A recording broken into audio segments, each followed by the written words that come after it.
Baik Nas, musim haji nak sampai lah. Alhamdulillah. Bulan Zulkaidah kan? Sekarang Zulkaidah lah kan. Nanti dah Yes. Tapi Nas, situasi sekarang ni tak tidak boleh. mengizinkan. Itu dah pasal.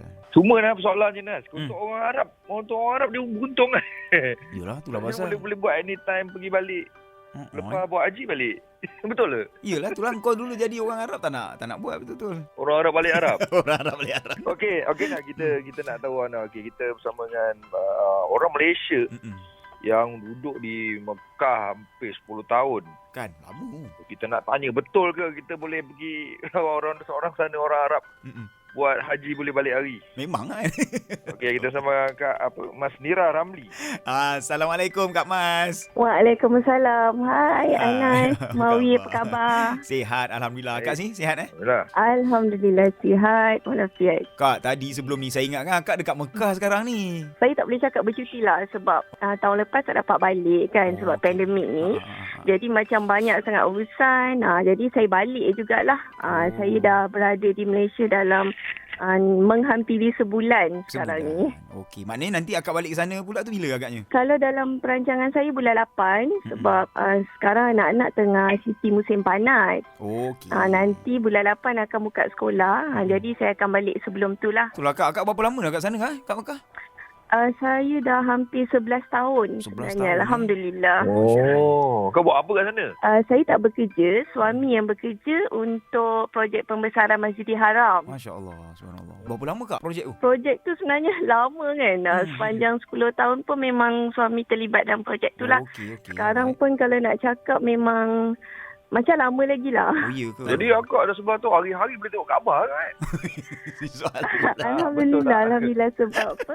Rumah saya dengan Masjidil Haram tu dalam 8 km ya saja. Allah. So daripada Allah rumah tu memang nampak lah menara Masjidil Haram tu, menara clock tower tu kan. Yes. Allahu Akbar. So akak dah berapa kali haji dah Kak buat Kalau ikut sepanjang saya menetap kat sana tu dah 3 kali. Alhamdulillah. Betul ke orang sana orang Arab tu boleh buat haji je buat lepas tu balik? Balik hari Balik hari ni kan? Ya, sebenarnya macam ni. Kalau dalam musim haji kita lihat Kota Mekah tu kita sebut apa? Eksklusif untuk pemegang-pemegang permit haji ataupun visa haji dan juga orang-orang yang menetap di dalam Kota Suci Mekah. Sebab pada musim haji biasanya Kota Mekah ni dia dikawal sangat strict lah. Dekat border, polis pun akan betul-betul kawal. Orang yang betul-betul ada permit untuk menetap dalam Mekah saja yang boleh keluar masuk Mekah masa tu. Termasuk keluarga akak sendiri lah. Ya betul lah. Sebab kita menetap dalam Mekah. Jadi bila kita nak keluar daripada border kan, border Tanah Haram tu akan ada polis jagalah. Biasa musim haji dia sangat tegas lah sebab dia nak memastikan tak ada orang yang tak ada permit untuk masuk dalam Kota Suci Mekah. Sebab musim haji semua kan, kalau boleh kita semua nak buat haji. Betul. Jadi polis perlu jaga Tanah Haram ni untuk jemaah-jemaah haji yang datang daripada luar, yang berbayar kan. Bukan senang nak jaga hak-hak mereka ni. Macam tu. Kita nak tahu cerita situasi dekat sana. So yang katanya tadi, katanya azan dengan iqamah tak boleh pasang kuat dekat sana. So iqamat dengan azan ni sebenarnya tak tepat. Okey, yang paling tepat adalah bacaan dalam solat sahaja. Yang baru-baru ni ada undang-undang baru dikuatkuasakan oleh para ulama Saudi lah.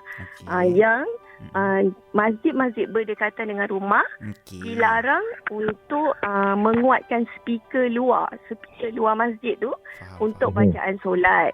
Okey, azan dengan iqamat boleh macam biasa. Cuma bacaan solat sahaja yang diminta diperlahankan. Macam itulah cerita yang sebenarnya. Kenapa berlaku macam itu? Sebelum tu saya cerita dulu perumahan dekat Saudi ni dia lain tau dengan kat Malaysia. Di Saudi ni perumahan dia banyak jenis apartmen, rapat-rapat. Tapi masjid sangat banyak dekat Saudi ni. Kedudukan masjid tu sangat dekat. Dalam satu kawasan perumahan tu dia memang dekat-dekat je semua masjid. Sebab orang-orang Arab ni dia sangat menitik beratkan untuk orang lelaki solat jemaah di masjid setiap waktu. situ. Okey, baik. Masjid-masjid dekat sana, kalau dalam kawasan kejiranan tu semua walking distance sahaja.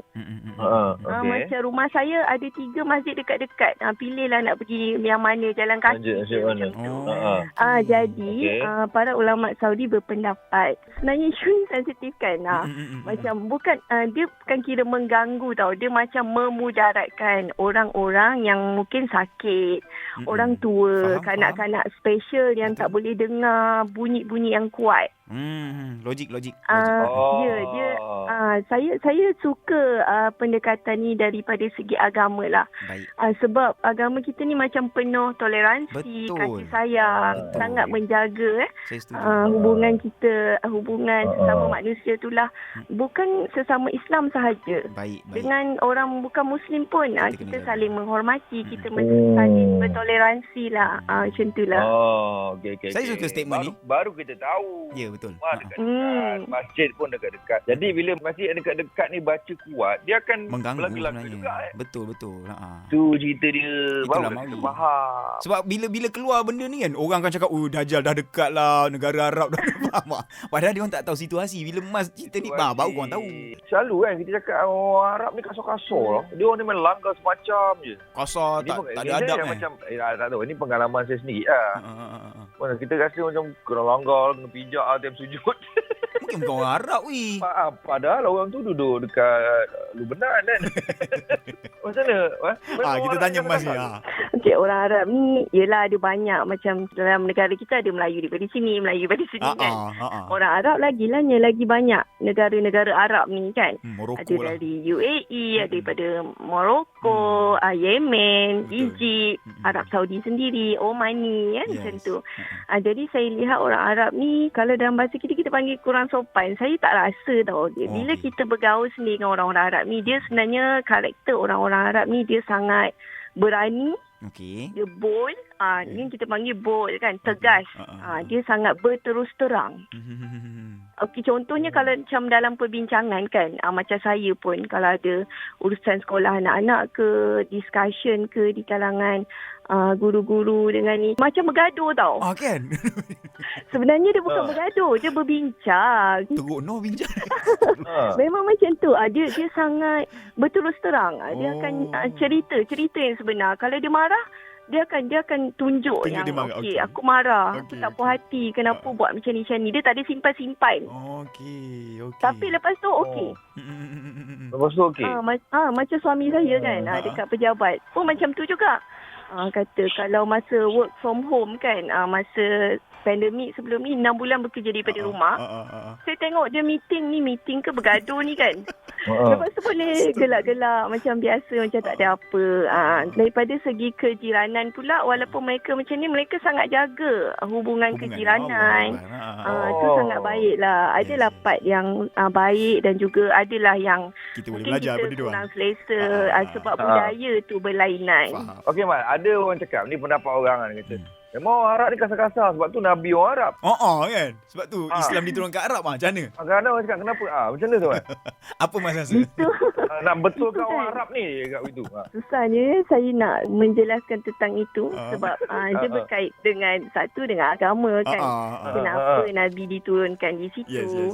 Tapi saya boleh tak kalau saya kaitkan dengan situasi sekarang, situasi pandemik sekarang.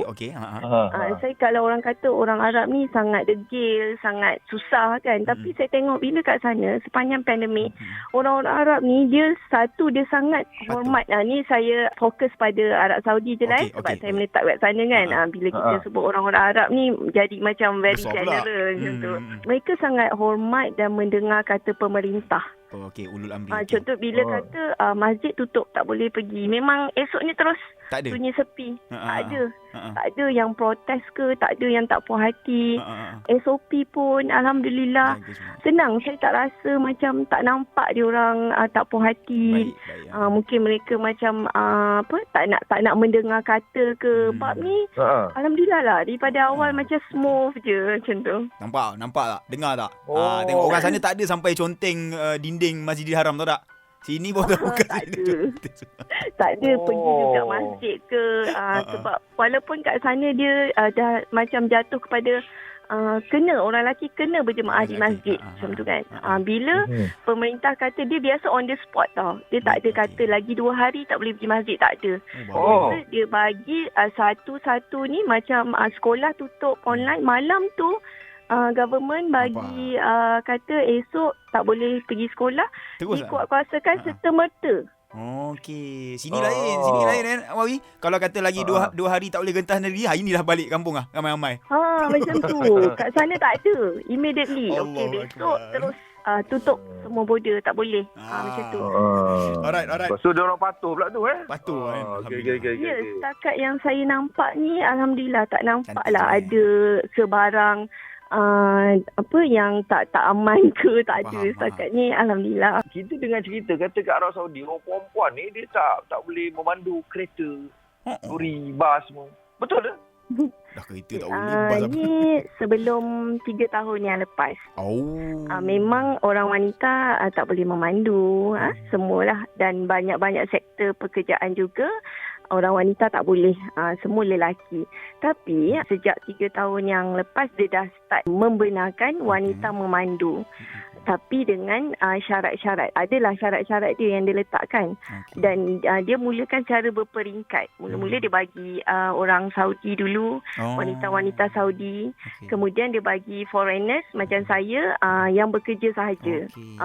Lepas tu barulah dia buka untuk sekarang ni dah boleh lah. Kalau saya nak apply lesen memandu pun boleh lah, dah boleh. Sebab Saudi dia ada mission 20-30 dia panggil. Dalam mission 2030 ni dia nak Saudi membangun, dia nak improve daripada segi pelancongan, dan dia nak rakyat dia bekerja dengan lebih baik. Maksudnya dia nak mengurangkan foreigners lah, pendek kata. Dia dah menggalakkan rakyat dia bekerja dalam bidang-bidang profesional tu sendiri. Kalau macam budaya-budaya lain kan, Arab Saudi ni apa beza dia dengan Malaysia kan? Banyak sangat perbezaan dia. Saudi ni dia ada budaya yang memberatkan Islam lah, daripada segi aspek keislaman tu sangat berat. Contohnya kalau macam lelaki dengan wanita kan, dah biasa pisahkan. Macam sekolah. Sekolah perempuan je semua. Even cikgu ke, cleaners ke, semua lelaki tak boleh masuk langsung. Termasuk ayah kepada anak-anak perempuan kalau belajar, memang tak boleh masuk dalam sekolah. Apa yang menariknya, Mawi Anas, sekolah perempuan ni dalam bangunan tu mereka free hair. Bagus. Pasal pasal lelaki tak boleh masuk. Dia bergaya, cikgu dia pun bergaya. Murid-murid yang datang kat situ pun semua free hair. Jadi awal-awal dia datang tu dia pakai abaya, tutup muka semua, masuk je dalam bangunan, buka. Yelah, faham. Wanita dengan wanita Islam tak ada aurat. Daripada sekolah sampai universiti. Semua sekolah kat sana memang dia pisah ke lelaki perempuan? Ya, betul, dipisahkan. Even anak saya sekolah international school pun tak boleh campur. Ya ke? Mas anak lelaki ke perempuan? Seorang perempuan, seorang lelaki. Memang dua-dua boleh tengok lah dia punya keadaan berbeza kan. Tadi bila Mas cerita kalau macam anak tu anak perempuan, bapak tak boleh masuk ke dalam ni. Tapi kalau anak lelaki pula, mak boleh tak? Tak boleh juga. Tak boleh juga, samalah. Ayah je yang boleh uruskan. Wow. Ada anak-anak pakai seluar pendek. Ya ke tu? Cikgu pun semua lelaki. Jadi dia macam tak selesa lah nak berurusan dengan orang perempuan sangat. Okey. Ada benda yang dia jaga kat situ kan. Okey. Bagus juga aku rasa. Unik, baru tahu. Lain. Apa dia? Pejabat government kat sana. Semua dipisahkan. Maksudnya kalau bangunan pejabat wanita jangan salah masuk lah. So to be honest Mas, selesa ke tak macam tu? Mula-mula saya kaca shock kan. Dia macam susahnya, lecehnya nak macam ni.